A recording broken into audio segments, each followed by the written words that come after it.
কিছু কিছু মানুষরা এখন জিজ্ঞাসা করলে ফোলারে কি বানাইবেন, তো ফোলারে হুজুর আজহারি বানাই।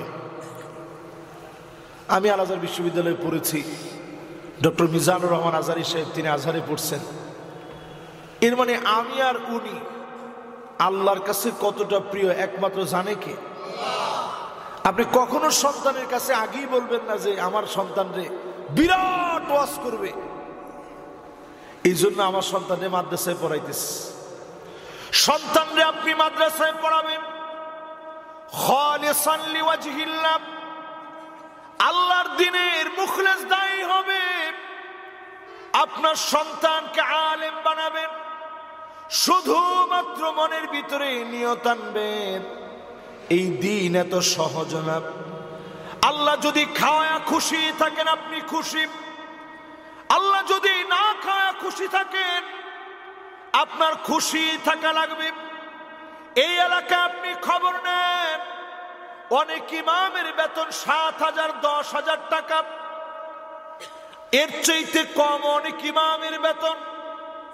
এই মানুষ খেয়ে পড়ে আছে, হয়তোবা হতে পারে আমার চাইতে মালিকের কাছে অনেক অনেক গুণ প্রিয় হয়ে গেছে। অনেক আলেমদেরকে সেদিন আল্লাহ ডাকবে, মাথা নিচের দিকে দিয়ে দিবে, পা উপরের দিকে দিবে। আল্লাহ বলবে জবাব দেব। দুনিয়ার জীবনে আলেম বলে যেই সম্মান তোরে করেছে এই সম্মানের উপযুক্ত তুই ছিলি না। আজকে অনেক সময় আমার কাছে মনে হয় এক রাত্রির ইজ্জত সম্মানের জবাব আল্লাহর আদালতে যদি আল্লাহ জিজ্ঞাসা করেন, এক রাত্রির জবাব যদি আল্লাহ জানতে চান, জবাব দেওয়ার মতো কোনো ভাষা নাই।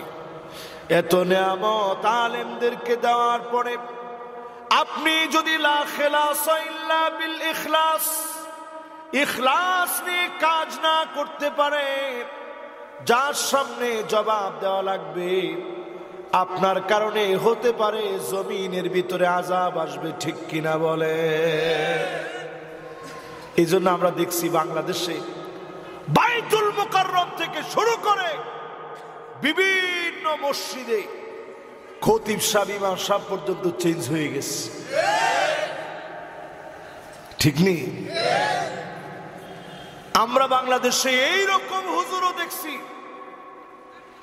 যেই হুজুরেরা জিকির করে মুর্শিদ আমার হুজুর ঈশা কি মহিমা জাহানে, ঠিক নেই? এর পিছনে আমরা দৌড়ান। আরে মুসলমান, এইরকম আলেম বাংলাদেশে আছে, লেবাসদারি ভণ্ড, জিকিরের নাম দিয়ে মারহাবা মারহাবা যারা চালায় দেয়, ঠিক কিনা বলে? আসেনি এগুলা? আপনি করে ইয়ে না আসেনি? আন্দাজে কিল্লে কইছেন আছে, আসলে আসেনি? আর ওসে কি আমরা রাগ করতেছেন? এগুলির পিছে ঘুরিয়েন না আল্লাহর রাস্তা। কোন হুজুর কাউরে কিচ্ছু দিতে হাঁটতো না, দিতে পারিব কে? আর কেমনে বুঝাবো? কন আমার চেহারা কি আপনার কাছে মনে হয় একেবারে খারাপ নেই?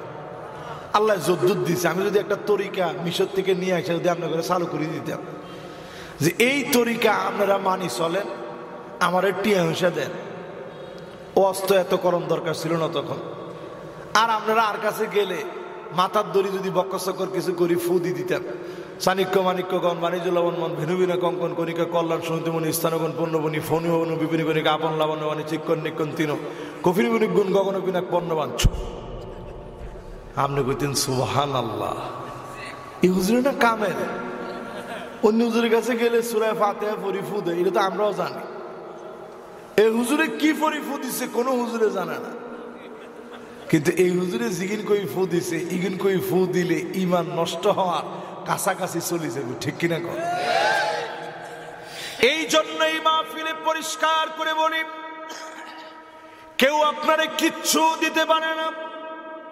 ওই আলেমের কাছে যাবেন, ফানজুরু আম্মান তাখুযুনা দীনাকুম, চুলের গোড়া থেকে নিয়ে পায়ের তালু পর্যন্ত যেই আলেম সুন্নত মানে ওই আলেমের কাছে যাবেন যেই আলেমের নিজের নামাজ নাই, গোসল নাই, মুসকাটা নাই, চুলের ভিতরে জট পড়ে আছে, ওই লোকটা কোনোদিন পীর হতে পারে না, ভালো মানুষই হতে পারে নাই। ঠিক কিনা বলেন?